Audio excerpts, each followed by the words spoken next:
Comment réussir un recrutement? C'est souvent la question que me pose. C'est vrai que rater un recrutement est vraiment quelque chose de coûteux, mais qui a aussi un impact sur la motivation de ton équipe, qui désorganise aussi ton équipe. Tout dépend aussi du profil que tu as recruté ou que tu recherches, qui peut te conduire aussi à un licenciement en fait pour insuffisance lorsque finalement le temps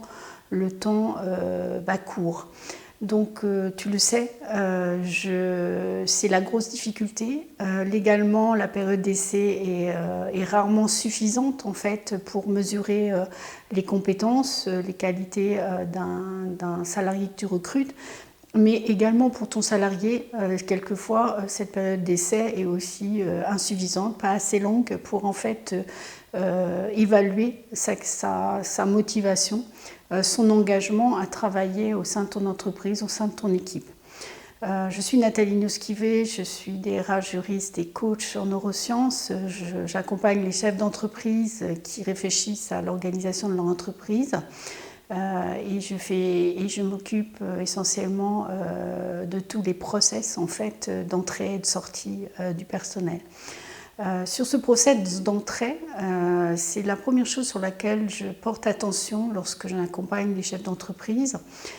C'est évidemment, il y a deux aspects. On va souvent se mettre ciblé et être très focus en fait sur les outils.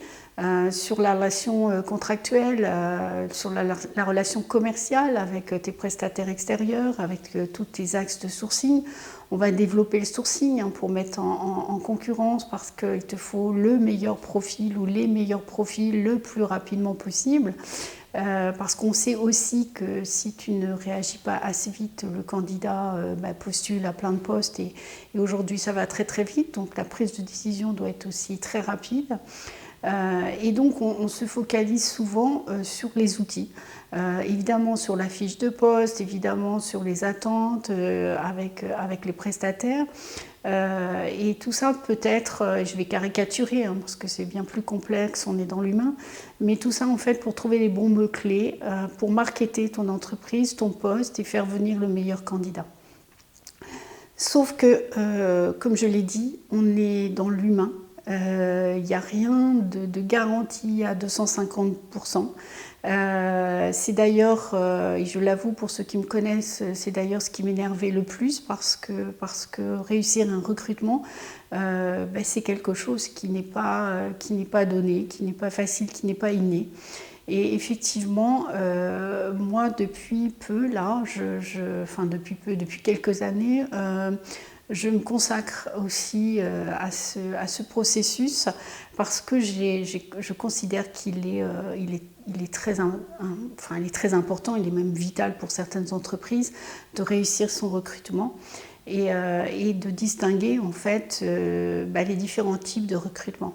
C'est clair que lorsque tu as un volant, par exemple, d'intérimaire, parce que c'est les congés payés, il faut remplacer les salariés, parce que tu as des commandes, tu connais tout le côté juridique, et je ne suis pas là pour te faire tout un laïus sur le juridique, et ça pourra faire peut-être partie d'une capsule spécifique. Mais lorsque tu fais appel aux différents outils, aux différents statuts du recrutement, que ce soit l'intérim, le CDD, le stage, l'apprentissage, évidemment le CDI, tout cela, tu dois l'adapter à ton niveau d'attente, à ton niveau d'organisation, en fait, de ton timing d'organisation. Moi, j'ai vu, et je te l'avoue, j'ai même commis ces erreurs de recruter des gens qui étaient surqualifiés, en fait, pour le poste, parce que j'avais pris un temps d'avance, en fait, sur l'organisation. Et finalement, on n'avançait pas assez vite, et ce qui créait des frustrations. ce qui crée de l'ennui pour le salarié qui finalement avait accepté de venir nous rejoindre, mais tout simplement parce qu'il avait envie de gagner de l'argent. C'est tout simple, sa première priorité lorsqu'il sera un entretien, c'est quand même pour connaître la rémunération et gagner de l'argent, tout simplement. Ensuite, les conditions de travail, les conditions de distance, l'ambiance, l'équipe, voilà, certains se permettent en fait de poser des conditions avant d'accepter un poste. Mais ce n'est pas la priorité première pour accepter. Et d'autant que le salarié le candidat plutôt à ce stade, va se dire, ou on lui dira, acceptez le poste, vous êtes devant une page blanche, vous pourrez toujours écrire cette page avec l'employeur. D'ailleurs, nous-mêmes, quelquefois, on utilise ce vocabulaire et vous pourrez peut-être demander ce que vous attendez. Et là, on parle plutôt de rémunération, de statut, de niveau. Et je pense que que ça peut être une erreur. Je ne dis pas qu'il ne faut pas le faire. Ce que je pense, c'est que, en fait, quand on est sur cet axe de co-construire un poste, il faut que les choses soient claires avec le candidat.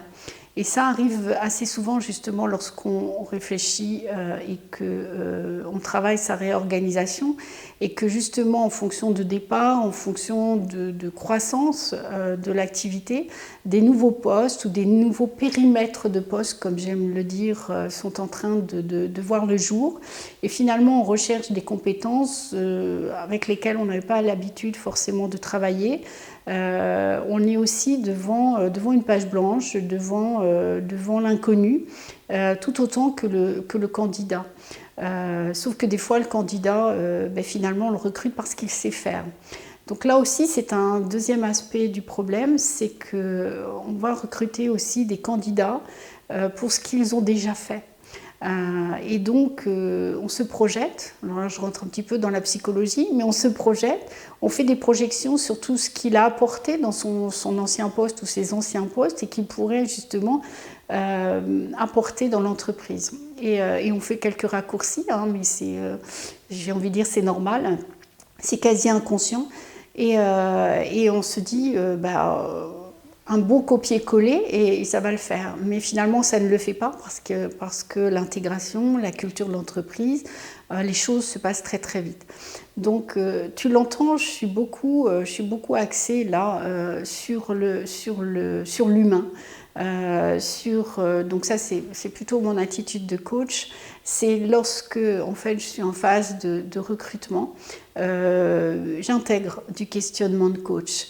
Je valide en fait l'intention, mais de part et d'autre, parce que là l'idée c'est qu'on soit gagnant-gagnant ou donnant-donnant, tu choisiras ta formule, mais que les choses soient claires, que finalement cette période d'essai, le temps, les 6 mois, enfin tout le statut et tout l'arsenal juridique qu'on peut utiliser puisse permettre aux deux parties en fait de faire connaissance, de valider qu'on peut s'apporter mutuellement et donc de valider aussi qu'on puisse se quitter.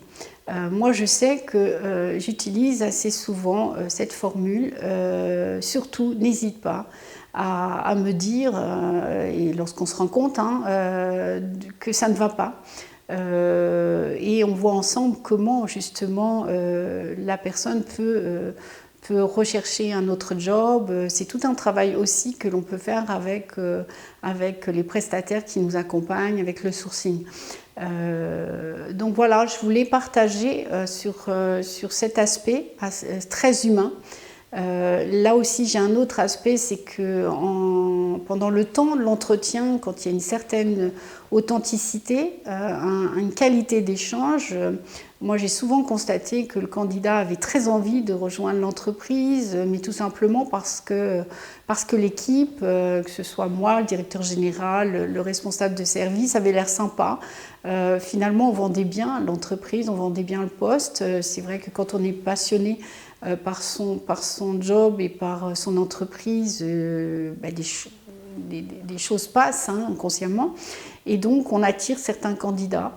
Et effectivement, moi, j'ai remarqué que je précisais au moment où le candidat devait nous donner sa réponse qu'il n'aurait pas à travailler avec nous.